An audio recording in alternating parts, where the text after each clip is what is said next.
Posiblemente muchos de nosotros nos hemos preguntado por qué razón suceden tantas cosas adversas en este mundo.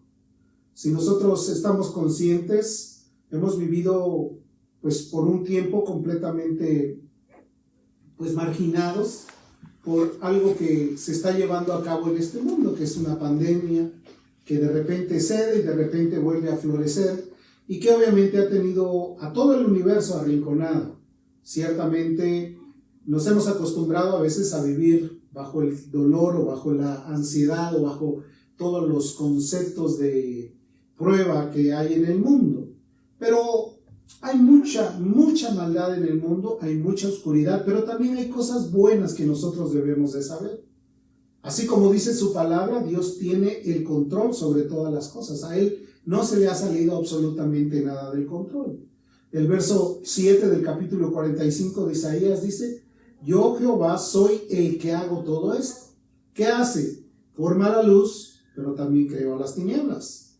Hace la paz, pero también creó la adversidad. Quiere decir que todo proviene de Dios. Y hay cosas que a veces nosotros no alcanzamos a comprender, porque decimos, ¿cómo un Dios de tanto amor y de tanta compasión o de tanta misericordia va a estar provocando que haya adversidad para los que le aman? Normalmente todos los que buscamos a Dios deseamos tener la paz, la tranquilidad, la sensatez y la bendición para poder hacer la voluntad de Dios. Sin embargo, no todas las cosas a veces suceden como uno las espera. Hay cosas que son verdaderamente difíciles de entender. Entonces, Dios es soberano en todo. Ese es un punto muy importante que nosotros podemos considerar. Eso significa que todo lo que pasa en este mundo absolutamente está bajo el control de la mano de Dios. Aunque vemos cosas completamente adversas, cosas preocupantes, cosas que a veces decimos, esto es imposible que pueda suceder, que haya conflictos naturales, que haya enfermedades que no se puedan detener, que haya cambios climáticos severos. O sea, todo eso pensamos está fuera de control, como que se le salió de las manos a Dios. No, en ningún momento. Dios es soberano, Dios tiene todo bajo el control, y para eso nosotros queremos conocer en detalle todo lo que Él tiene preparado para nuestras vidas. Primero debemos exaltar que Dios tiene una personalidad inigualable, incompatible, o sea, nadie se compara con Él, nadie puede igualarse a Él, todo es perfecto.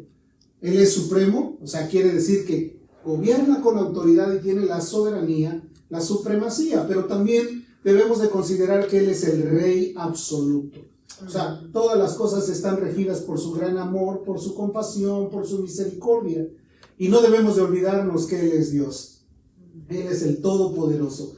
Él puede hacer su voluntad en el cielo y también en la tierra. En ningún lugar hay una actitud de que podamos decir, oh, se olvidó Dios de hacer esto. No, Dios es poderoso, tiene poder en el cielo, tiene poder en la tierra, y nadie puede resistirse a su preciosa voluntad. Eso es algo que nosotros debemos de considerar. Acompáñenme por favor al libro de Isaías. Entonces vemos Isaías 55, versículo 8 y 9. La Biblia dice, porque mis pensamientos no son vuestros pensamientos, ni vuestros caminos mis caminos, dice el Señor.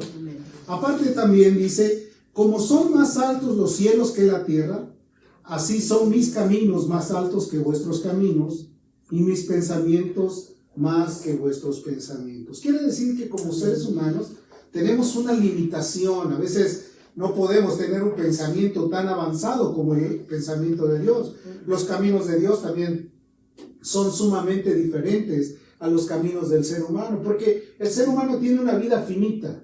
Quiere decir que en la Biblia se especifica que la edad del hombre son 70, de los más robustos 80. Imagínate el Dios eterno, el Dios que no tiene principio y fin, el Dios que tiene un pensamiento tan agudo y tan profundo. ¿Cómo poder nosotros igualarnos a Dios? Sería como decirle al alfarero, no me gusta cómo me hiciste y yo quiero un modelo diferente para mi vida. No, somos creación de Dios, somos la creación de Dios, pero también debemos de saber que nuestros pensamientos están limitados a los pensamientos de Dios. Nuestros caminos inclusive están limitados. Nosotros solamente podemos movernos en un espacio, en un tiempo, pero Dios se ha movido por todas las generaciones. Ha tenido toda la habilidad de desarrollarse en el principio, a mediados de tiempo, con generaciones diferentes. En todas partes de la tierra, el poder de Dios se ha manifestado de una forma gloriosa. Y eso para nosotros nos deja ver que es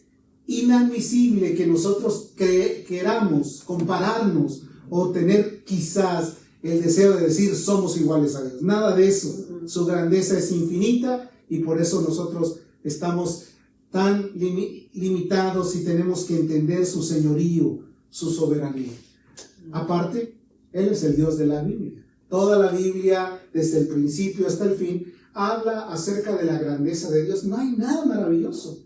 Dice la Biblia que las cosas invisibles de Él, su eterno poder y deidad, se hacen totalmente manifiestos desde la creación, de modo que nadie tiene excusa. Nadie puede decir que este monte nació por obra de la casualidad, o que ese mar que está detenido en sus costas se detiene solamente por parte de que obviamente alguien lo está deteniendo. No, es que Dios tiene el control absoluto de todas las cosas. Él declara que Él es la única persona, el único ser divino al cual nosotros debemos de considerarlo. Cuando se presenta a Dios, se presenta como un Dios todopoderoso. En ningún momento lo puedes presentar como alguien incapaz o impotente, porque Él tiene todo el poder. Tampoco podemos pensar que tenemos lástima de que Él haya perdido una batalla y por eso todo está fuera de control supuestamente. No, Dios es el que crea la paz, pero también la adversidad. Así que hay que entender que todo lo ha creado Dios perfecto. Isaías, en el capítulo 8, verso 13, hay un texto que habla acerca de su soberanía, pero su soberanía más allá del entendimiento humano, porque a veces pensamos, Él es soberano, Él me conoce, Él sabe quién soy, de qué manera me comporto, sí, pero aparte la advertencia de su soberanía que nos deja ver cómo podemos vivir en un estado de temor pero reverente, no un temor de horror, de horrorizarse, no, un temor reverente. Isaías 8, el verso 13 dice, a Jehová de los ejércitos, a Él santificar. Quiere decir, Él es el único digno de recibir la gloria, de recibir la adoración y la alabanza. Dice, sea Él vuestro temor. O sea, que tu temor sea el principio de la sabiduría para ti, pero aparte sea el temor a Dios. Y Él sea vuestro miedo. ¿Por qué razón? Porque sabemos que nuestras vidas o la vida de todos los seres humanos están en sus manos. De todos los seres humanos están en sus manos. O sea, en otras palabras, tarde o temprano, en cualquier momento, todos nosotros tenemos que comparecer ante el precioso tribunal de Cristo. Y eso es algo que nosotros deberíamos de reflexionar. Por eso dice, sea Él vuestro miedo. Y no con la intención de atemorizarnos, de horrorizarnos, de pensar que estamos desprotegidos. Porque Jesús también dijo que el que a Él viene, Él no nos echa fuera. Él tiene toda la oportunidad de tomarnos en sus brazos. Qué preciosa palabra cuando Jesús le dijo a los discípulos y al pueblo de Israel, ¿cuántas veces quise juntarte como la gallina junta sus polluelos? Esa expresión habla del tierno amor de un Dios poderoso, de alguien que sabe que nuestra necesidad no va a ser satisfecha si no tenemos la ayuda del Todopoderoso. Entonces, primer punto, hay que santificarlo. También hay que obtener temor reverente. Con temor y reverencia acercarse a Dios. Y por último, saber que tarde o temprano tenemos que comparecer ante el tribunal de Cristo, que todas las cosas que nosotros hacemos, sean buenas o sean malas, no van a quedar impunes. En otras palabras, Dios no tomará por inocente al culpable, pero también Dios ayudará a todo aquel que se acerque confiadamente y que pueda rendirse en alma y corazón al Todopoderoso. Pero ¿qué dice la enseñanza moderna de estos tiempos? Bueno, pues Dios es el Padre, está obligado a salvar a toda la humanidad. Dios es el Dios de amor, el Dios bondadoso, y a todos nos tiene que salvar porque es un derecho, porque Él es el Padre, porque Él es Dios. Bueno, déjame decirte que no es así. Dios el Padre, viendo la necesidad de la humanidad, envió a su Hijo. Y su Hijo vino a dar testimonio del amor y de la misericordia que tenía por toda la gente. Pero también después de que Jesús fue tomado y fue a la diestra del Padre, envió a su Espíritu Santo. Y su Espíritu Santo es el Consolador. Pero también dice la Escritura que cuando el Espíritu viniera, convencería de pecado al mundo. Quiere decir, la gente que no se convence del pecado es porque ha resistido realmente la presencia del Espíritu Santo. Porque aparte, Dios nos permitió tener una conciencia en la cual podemos discernir entre lo bueno y lo malo. Nadie puede decir, es que no lo sabía, es que lo hice en ignorancia, es que me equivoqué o es que se me chispoteó. Nada de eso. Todos tenemos la oportunidad de conocer que tarde o temprano tenemos que dar cuentas de todas nuestras obras, de todas nuestras actitudes. Pues para eso envió el Padre a su Hijo, para que Él fuera un puente entre Dios y los hombres, como dice el apóstol Pablo, que solo hay un mediador entre Dios y los hombres, y ese es Jesucristo hombre. Entonces, si nosotros negáramos la soberanía de Dios o el control de Dios sobre las cosas, pues muy pronto estaríamos lejos de tener un pensamiento de Dios completamente. Estaríamos lejos de comprender que Dios es soberano. Estaríamos muy lejos de comprender que Dios es amor y misericordia. Y entonces podemos concluir que mucha gente ese es el gran concepto que tiene. No temo a nada de lo que Dios dice. Mi realidad sobre la soberanía de Dios no tiene ningún valor en mi mente, en mi ser, y por esa razón el hombre vive de acuerdo a sus propias expensas. No hay nadie que le llame la atención. Se han hecho irresistibles a la palabra de Dios, se han hecho completamente endurecidos al mensaje de amor, de misericordia. Y muchas personas hoy están muriendo sin obtener la salvación. Mucha gente está pasando a la eternidad y sin esperanza alguna. Obviamente, Dios no les quita. Eso no le quita el derecho de ser soberano. A veces pensamos, pues si no, que Dios es amor, ¿por qué permitió esto? ¿Por qué permitió? Y pensamos que la culpabilidad de todas las cosas es de Dios.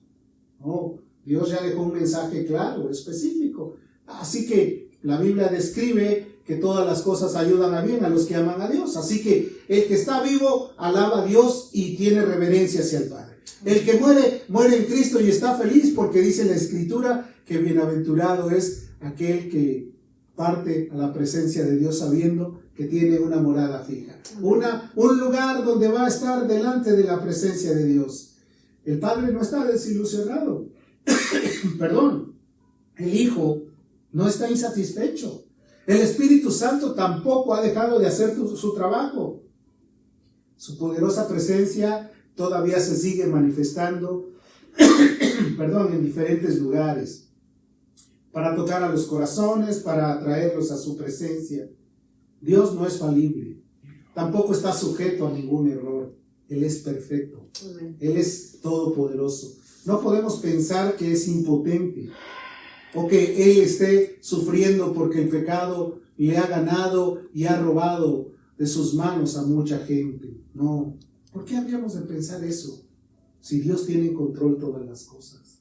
Así como permite lo bueno, también permite las cosas que suceden como adversidades para que el hombre busque a Dios. Romanos, en el capítulo 11, el versículo 33 al 35, el apóstol Pablo repitió lo que había dicho el profeta Isaías. Pero pon atención a lo que dice.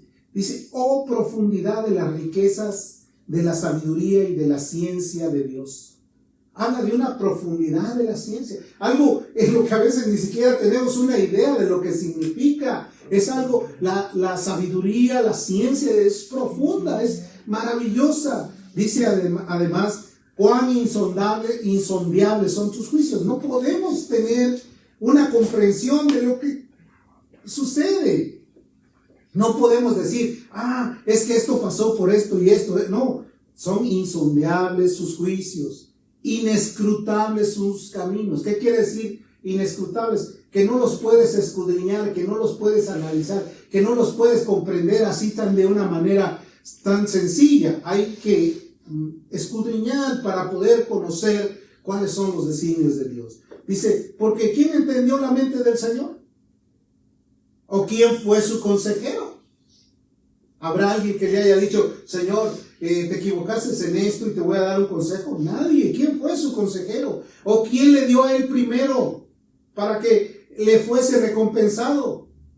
No, la Biblia dice, porque de él y por él, escucha, y para él son todas las cosas. Amén. Amén. A él sea la gloria por los siglos de los siglos. Amén. Todo es para él, todo le pertenece. Querido hermano, querido amigo, querido escucha, querido oyente, que estás ahí detrás de esta pantalla, si tú te dieras cuenta el amor y la bondad que tiene Dios para nosotros, y irremisiblemente, irremediablemente podrías caer rendido ante su presencia, porque Él es el Todopoderoso. Dios controla hasta los malos actos que los hombres cometen. Sí, aunque parezca algo asombroso. ¿Cómo? ¿De qué se trata? No, la soberanía de Dios está en todas partes, controla todas las cosas. Él posee el derecho absoluto y Él obra tal y como Él quiere. ¿Estás de acuerdo conmigo? Por eso es Dios. Por eso se le dio el derecho de ser Dios. La Biblia afirma que esta verdad es real. Por ejemplo, cuando Faraón intentó detener a los israelitas para que no fueran a adorar en el desierto, pues Dios manifestó su poder en los israelitas para que pudieran salir de Egipto, de la esclavitud. Dios ha hecho cosas maravillosas. Cuando entraron a la tierra de Canaán, cuando empezaron a caminar en el desierto, también hubo adversidades. Se encontraron con una ciudad llamada Jericó. Y Dios le permitió ver a su pueblo cómo Él, por acción de su gracia y de su poder, derribó las murallas de Jericó. O sea, ¿quién lo hizo? Lo hizo Dios. Porque Él tiene todo el derecho. Él tiene toda la autoridad. ¿Qué pasó cuando David se enfrentó con aquel gigante que le doblaba en estatura, en fuerza, en gallardía, en conocimiento de guerra? ¿Qué pasó? Dios le dio a David la gracia y el poder para derribar a ese gigante. Entonces, ¿por qué nosotros tendríamos que dudar que Dios nos quiere dar a nosotros el derecho de ser hijos suyos, el derecho de poder tener su protección, el derecho de vivir para Él, el derecho de caminar en temor y en reverencia con Él? ¿Quién nos quitaría el derecho? Ninguno, porque Dios tiene toda la autoridad y todo ese precioso dominio. Amén. Dios le cerró la boca a los leones para que Daniel caminara de una forma libre en una cueva que era un lugar de presidio. Imagínate, estando en el agujero y aún todavía con leones salvajes hambrientos, Dios detuvo las fauces de los leones. Dios caminó con aquellos 3 jovencitos que se negaron a rendirse a la voluntad de un hombre. Y Dios los rescató de un horno ardiente. ¿Cómo no vamos a pensar que Dios nos puede ayudar en estos momentos que a veces pensamos, qué tragedia, qué crisis, qué dolor, qué ansiedad, qué angustia? Dios tiene todo el poder. Dios nos muestra por su poder por todo el largo tiempo. En todo nuestro caminar, nosotros podemos ser testigos presenciales del poder de Dios. Por vivir en un temor reverente, por ser obedientes a su palabra, por caminar con amor, por tener amor para los que están perdidos y poder compartir con ellos, por ejercer la voluntad de Dios en medio de las crisis. Todo esto es maravilloso. Entonces, podemos también saber que el poder de Dios en todo tiempo está. Y a veces pensamos, si el temor o la bondad o la misericordia o el poder de Dios es tan grande, ¿por qué permitió que muchos cristianos partieran?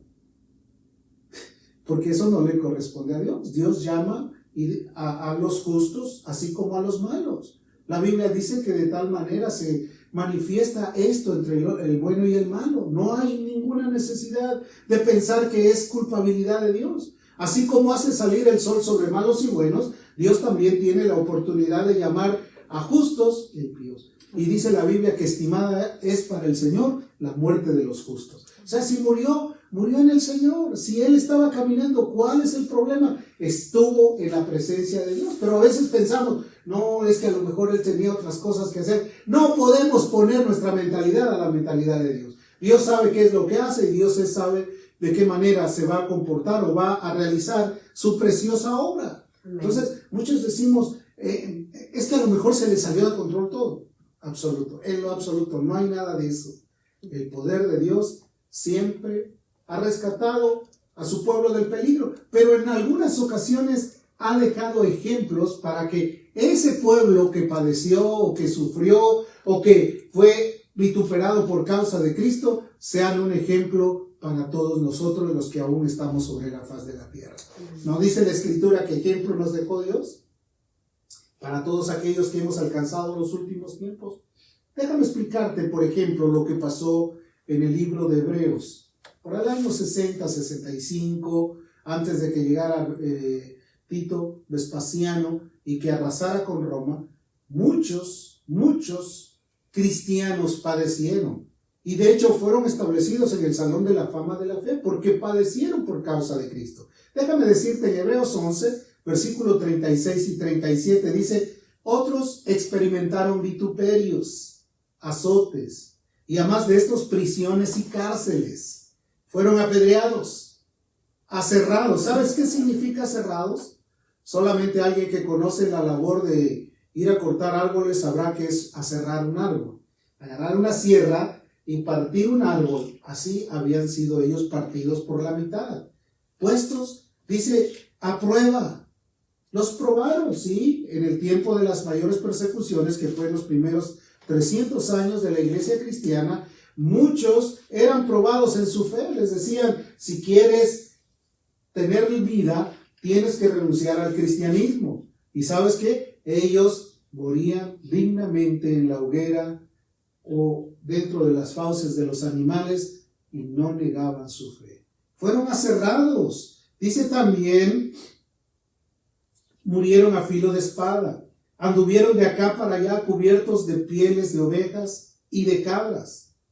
Perdieron sus riquezas, perdieron su identidad, fueron pobres, angustiados. ¿Quién no se angustia de que no hay comida, que no hay bebida? ¿Quién no se angustia de ver que la situación se pone difícil? Maltratados, pero confiaron en que Dios tenía en control todas las cosas, que Dios estaba como su soporte. La respuesta es que es Dios soberano y Él puede usar su poder para hacer todas las cosas.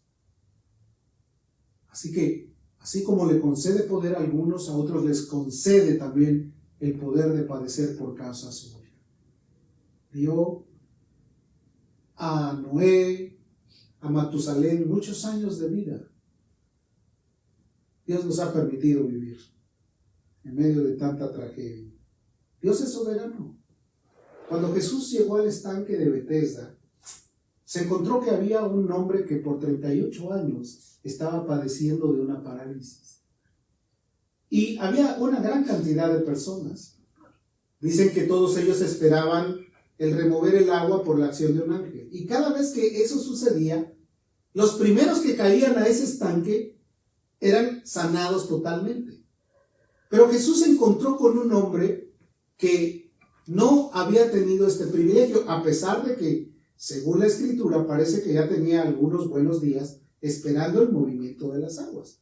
Porque cuando Jesús lo interpeló, él dijo, pues siempre que quiero, cada vez que me acerco, otros me ganan. Quiere decir que ya había intentado algunas veces.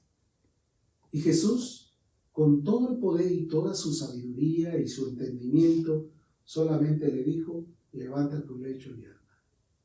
Y fue sanado al instante. Porque Dios tiene el control sobre la vida, sobre la naturaleza, sobre las cosas físicas, sobre la muerte misma, porque Él resucitó de entre los muertos. O sea, tiene todo el poder, toda la autoridad y todo el dominio. ¿Por qué fue sanado este hombre en particular? Bueno, Dios quería demostrar su poder y su dominio sobre todas las cosas. Así que, querido hermano, mi auténtica exclamación para contigo la puedo repetir de lo que el apóstol Pablo en 1 de Timoteo capítulo 6 verso 15 dijo. lo cual a su tiempo mostrará el bienaventurado y solo soberano Rey de reyes y Señor de señores. Rey de reyes y Señor de señores. La gracia es el regalo absoluto de Dios, es un don inmerecido.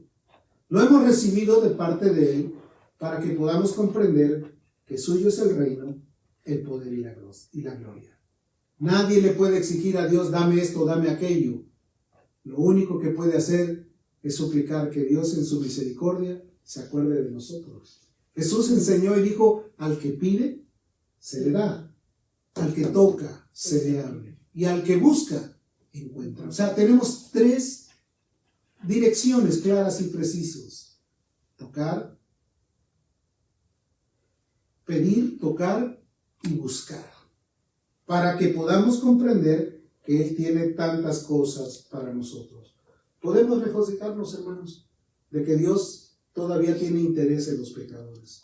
Dios está interesado, como dijo el apóstol Pablo, palabra fiel y digna de ser recibida por todos, que Jesucristo vino al mundo para salvar a todos los pecadores, de los cuales yo soy el primero. En ningún momento Él se exageró o Él pensó que Él no estaba dentro de ese grupo, porque Él había sido perseguidor de la iglesia, había perseguido a los cristianos, había torturado a los cristianos. Pero un día la soberanía de Dios se le reveló en el camino y Saulo de Tarso pudo preguntar, ¿quién eres tú, Señor? Lo cual pudo escuchar con claridad, yo soy Jesús, a quien tú persigues. Dura cosa te es dar voces contra el aguijón. Estás lastimándote, hiriéndote voluntariamente. Pero vas a cambiar, ve a este lugar, a esta dirección y ahí espera, porque yo voy a enviar a alguien por ti. Después de que llegó Ananías, oró por él y de sus ojos cayeron como escamas, porque había quedado 3 días en la oscuridad, Saulo de Tarso se levantó para predicar a Cristo. Porque en ese tiempo de tinieblas y de adversidad, Jesucristo se le reveló y le mostró el camino. Tanto que Saulo de Tarso, o el apóstol Pablo después, fue y dio testimonio varias ocasiones delante de magistrados, delante de los judíos y delante de toda la gente para que supieran que el amor y el poder maravilloso de Dios tienen todo el control sobre las cosas. Y tienen control sobre mi vida y tienen control sobre la tuya, aunque a veces resistes a la palabra. Porque Dios es bueno y porque para siempre es su misericordia. Todo viene de Él. Todo acontece porque Él lo permite. Él va a volver y su gloria se ha de manifestar aún más. ¿Sabes por qué? Porque hasta este momento Dios es el único. Y fuera de Él no hay absolutamente nadie. Quiero concluir aquí en Primera de Crónicas 29, en el versículo 10 y 11. Asimismo se alegró mucho el rey David y bendijo a Jehová delante de toda la congregación. Y dijo David, bendito seas tú, oh Jehová Dios de Israel, nuestro Padre, desde el siglo y hasta el siglo. Tuya es, oh Jehová, la magnificencia y el poder, la gloria, la victoria y el honor, porque todas las cosas que están en los cielos y en la tierra son tuyas. Tuyo, oh Jehová, es el reino y tú eres excelso sobre todas las cosas.